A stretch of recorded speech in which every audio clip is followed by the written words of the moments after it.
And sometimes it's possible na longer. It really depends. So it's best that you talk to your surgeon, Sir Vin.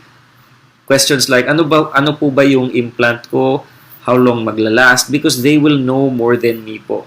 Kasi alam nila kung ano yung ginamit. These surgeons who did your surgery would be the best person to ask because they know the implants that they used and they will know you as a patient better than me. So I hope this helps, Sir Vin. And next question is... Okay. So, yeah, hope that helps po. And moving on sa next question sa AVN chat group. Am I allowed to have a full body massage? Wow, full body massage.